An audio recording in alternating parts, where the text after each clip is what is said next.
요게 일본의 빙수예요. 팥이 없으니까 팥빙수는 아니고 빙수입니다. 요게 설빙의 한국의 팥빙수예요. 딱 요걸 보시면 한국과 일본의 수준 차이가 요걸로 딱 보면 아시는 거예요. 요게 너와 나의 수준 차다, 차원의 차이다. 요거 딱 쭈쭈바 맛이에요. 옛날 불량식품 녹은 쭈쭈바 맛. 그냥 얼음 갈아서 색소, 인공 색소 요거 넣은 게 요거예요. 요게 수십 년간 70년 이상 요거 그대로 만듭니다. 요게 일본의 클래스입니다. 일본은 전통이라 그러면서 요거에 머물러 있는 거예요. 우리는 계속 새로운 걸 도전하고 더 좋은 거를 만들어 나가려고 또 열심히 합니다. 우리나라가. 이 설빙 한국의 팥빙수의 클래스가 요거예요. 보십시오. 마카롱까지 올라가 있어. 요 설빙이 일본에 진출했을 때 일본 애들 컬처 쇼크 막 멘붕 온 거죠. 요 팥빙수가 요거라는 개념만 갖고 있던 애들이 쿠다라, 백제, 한국에 이 빙수가 오니까 얘들은 환장을 한 거죠. 몇 시간 기다려서 먹고 그랬죠. 이제 우리나라가 옛날에 백제가 일본한테 문화 전수해주던 그 수준으로 이제 역전이 돼가고 있는 거예요. 이게 우리나라 국밥의 그냥 아주 일부분만 보여드린 거고, 우리나라는 이 쌀에 대해서는 온갖 노하우를 다 가지고 있는 민족입니다. 쌀 농사는 인류 중에서 가장 빨리 했던 민족이죠. 한민족이. 그 기록이 있습니다. 제가 뭐 국뽕 빠는 게 아니라. 그래서 국밥이 셀 수 없이 종류가 많습니다. 근데 일본에서 국밥 닮은 게 뭐가 있나 찾아보니 요 오차즈케밖에 없어요. 오차가 이 차죠. 뜨거운 녹차를 그냥 밥 위에 붓고 후리카케라고 맹밥 위에 그냥 뿌려 먹는 그냥 짭짤한 거 있어요. 별걸 영양가도 없는 거. 그거랑 우메보시라고 매실 절인 거 있죠. 요거 올려놓고 그냥 호르르 이렇게 그냥 이렇게 먹는 거예요. 일본 요리 깊이 없어요. 단순합니다. 식재료의 프레시사, 이 신선사에 의해서 음식 맛이 그냥 80% 이상 결정이 되는 수준의 단순한 요리예요. 일본 요리가. 일본 요리 환상 가지지 마세요. 일본이 수백 년 전부터 서양과 교류를 해왔기 때문에, 무역을 하고 서양 사람들이 그 일본에 빠져 있기 때문에, 환상을 가지고 있기 때문에 대단하다고, 일본 요리가 대단하다고 이제 믿고 있는 거지. 우리나라가 또 발전하고 이러면 한국 요리가 대단하다고 또 막 환장할 겁니다. 서양 사람들이. 우리나라 요리가 알려지기 시작한 지 얼마 안 됐어요. 나 요거 멘타이코, 요 명란젓 있죠. 요게 수십 년 전에 부산에서 가까운 후쿠오카라는 지역이 있죠. 후쿠오카에 사는 제일교포 분이 부산 쪽에서 이 명란젓을 수입을 해서 그때 전래가 된 거예요. 일본에. 요거를 멘타이코라고 해서 일본 전통 요리인 것처럼 또 선전을 해서 팔아요. 나쁜 놈들이죠. 요 멘타이코 파스타, 요 크림 소스에다가 요 명란젓을 풀어 넣은 거를 만들어 가지고 고유의 요리라고, 이탈리아 요리랑 융합한 일본 지네 거라고 파네. 입만 벌리면 거짓말이 자동으로 나와. 요 갈비 요것도 야키니쿠 알파벳을 써가지고 자기 나라 거라고 외국인 관광객들한테 선전을 하더라고요. 미국에서는 코리안 바베큐라고 다 알고 있거든요. 얘들은 뭐 지네들이 하는 게 뭐였어. 또 요 호르몬, 일본 사람들이 이런 곱창 같은 거 못 먹었어요. 근데 제일교포들이 이렇게 잘 깨끗하게 닦아서 호르몬이라고 해서 또 팔았는데, 요것도 호르몬이 또 일본 거래. 지네 거래요. 요 우동, 요게 이 사누키라는 지역이 제일 유명한데, 요 뭐 대단합니까? 요게 대단한 요리입니까 이게? 요 국물이야 그 가랑어 포인가요?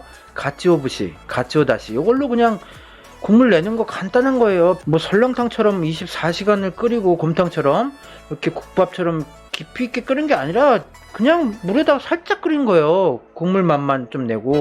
요거를 또 일본 전통 요리라고 다 생각을 하죠. 이 칼국수가 우동의 기원입니다. 일본의 전문가가 이거를 또 인증을 해줬어요. 한반도에서 건너온 칼국수가 우동의 기원이라고 말하고 있죠. 여기 칼국수를 두껍게 그냥 잘랐을 뿐이에요. 요 우동도 이제 독창적인 지네게 아니에요. 그리고 또 요 샤브샤브 또 미국 사람들 좋아하는데, 요거 몽골 음식이잖아요. 그리고 중국에서도 먹어요. 요 후어고, 이 중국 후어고 똑같은 거예요. 그냥 가져와서 그냥 샤브샤브라는 이 이름 의성어인데 불에서 고기가 샤브샤브 하고 익는다고 해서 지네 거래 또. 샤브샤브 이름만 붙여서. 요 샤브샤브는요, 끓는 물에 살짝 데쳐서 채소나 고기나 살짝 데쳐서 소스, 깨소스나 요거 초간장 요거에 찍어서 먹는 거고, 요 오른쪽에 요거는 나베라고 하는 요리인데, 요 샤브샤브를 그냥 재료를 다 넣고 그냥 끓이면은 나베 요리예요. 재료 똑같아요. 샤브샤브랑 나베 요리랑. 요걸 가지고 또 나베 요리라는 걸 뭐 대단한 것처럼 일식 요리인 것처럼 만들었는데 맛 없어요. 처음에는 그냥 이뻐 보이죠. 맛에 포인트가 없고 매력이 없어요. 맛이 매력이 없어. 먹고 싶지가 않아. 계속 먹다 보면 아우 나 뭐 화끈하게 매운 것도 아니고 마늘이 들어간 것도 아니고 그냥 일본 사람 성격 같아요. 물캉물캉한 식감에 그냥 달달하거나 그냥 짭짤하거나 그냥 그거밖에 없어요. 독창성이 없는 게 일본 요리예요. 요것도 봅시다. 요 덴푸라 이거 뭐 대단한 요리예요? 덴푸라가? 튀김 요리 없는 나라가 어디 있어요? 어느 나라나 있는 서민 요리죠. 우리나라 시장에서 대충 만들잖아요. 요거를 고급 아카사카나 긴자 이런 고급 요리점 막 멋있는 척하고 막 기름 위에 막 멋있게 막 해서 넣고 비싸게 받아요. 여기저기 제가 고급 레스토랑 같은 데 많이 다녀봤는데 별거 없습니다.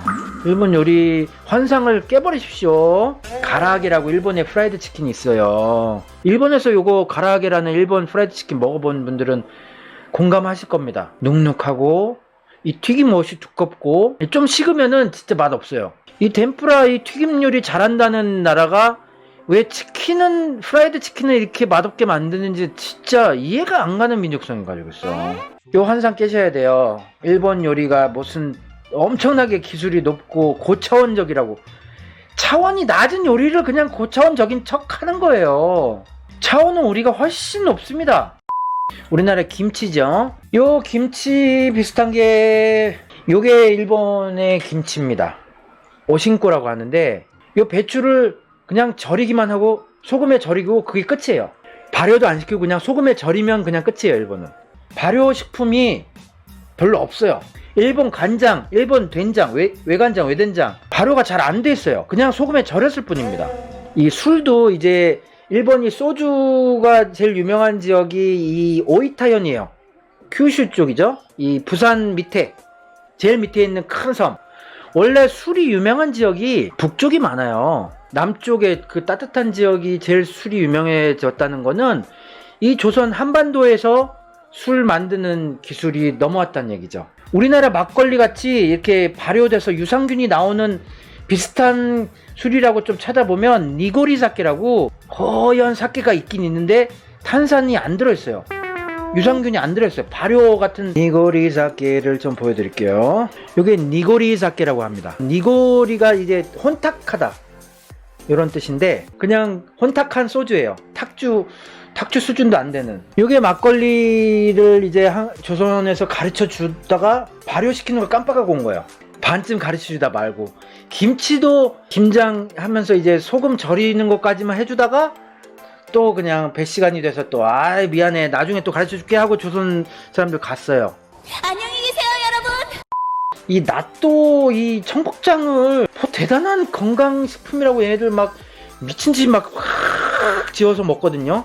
그냥 쫙 늘어나요. 아유 끈적끈적 그냥 짜증나. 이걸 또 이렇게 털어야 돼요. 이렇게 털어서 탁 비닐 벗기고 그 안에 또 머스타드 그 겨자 소스가 있어요. 그걸 탁 찍어서 쭉 짜놓고 그리고 조그만 간장 또 들어있어요. 간장 짜서 또 슉 넣고 요거를 또 미친듯이 비벼야 돼요.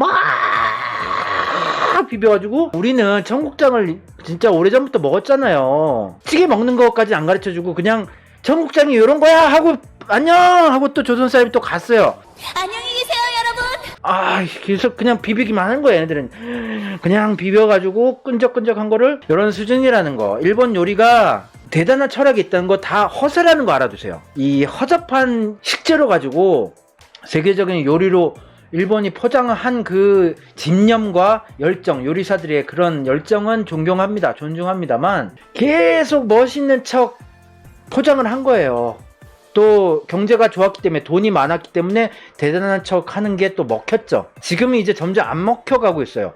얘네들의 이제 미천이 드러나는 거예요. 바닥이. 이제 인터넷이 발달이 돼서 이제 베끼지도 못해. 얘들은 뽀록이 나니까 힘든 거예요. 규동이라고 있죠. 덮밥. 이 밥그릇을 이렇게 들고 이 밥뚜껑에다가 날계란을 톡 해서 이렇게 올려놓고 요거를 그 밥뚜껑에다가 미친 듯이 젓습니다. 그냥 소리를 엄청 내요. 그냥 천박함의 극치를 보여줍니다. 날계란을 그렇게 막 져가지고 밥에다가 그걸 얹어서 먹는 게 소박한 그 걔네들의 사치예요. 너무 그렇게 저어 먹는 게 천박해 보여요. 한국 사람이 봤을 때는. 밥그릇 들고 먹는 것도 천박한데, 경제가 좋았을 때 애들이 막 왕족인 척 한번 좀 양반인 척 했는데, 이제 경제도 안 좋아지고 얘네들 이 수준 딱 나오고 있는 거죠. 미천이 드러나는 거죠. 얘네들 고기도 잘 못 먹어요. 비싸서. 고기를 잘 먹을 기회가 없고 영양 밸런스가 잘 안 맞아요. 일본 음식 자체가. 단백질 섭취도 적고 이 채소 비타민 섭취도 적어요. 일단 양 자체가 적어요. 일본 애들 먹는 거 자체가. 한국은 고기도 제일 많이 먹고 아시아에서 채소도 제일 많이 먹고 해산물도 제일 많이 먹어요. 세계에서. 마늘도 세계에서 제일 많이 먹고. WHO 같은 데서도 한국이 제일 영양 밸런스가 좋게 잘 먹고 있다 이렇게 인정했어요. 일본 맞아요. 이빈님 탄수화물 왜 이렇게 먹어? 아 나 진짜 탄수화물이 미쳤어. 이 단 거 스위치라 그러는데 케이크 있죠? 조그만 케이크, 와가시, 그러니까 화과자, 일본식 과자, 요 달달한 과자들 그냥 일상다반사예요. 그냥 단 거 엄청 먹어요. 단 거랑 차 마시는 거 요거. 단 거 먹고 차 마시고 단 거 먹고 차 마시고 단 거. 근데 또 얘네들이 마늘을 잘 안 먹어요. 그래서 얘네들이 면역력도 좀 약한 편이에요. 감기 겨울에 걸린 사람들 많습니다. 이 인플루엔자라고 하는데 이 독감을 얘네들은 인플루엔자 걸려가지고 회사 못 간다는 사람들 정말 겨울에 많고 얘네들 코로나에 전혀 강한 DNA 가지고 있는 민족 아니에요. 이로리라고 하는 전통 난방 때문에 호흡기 계통이 굉장히 약하다고 얘기 들었죠. 그래서 폐렴 환자도 많고 면역적으로도 한국보다 강하지 않습니다. 약합니다 훨씬.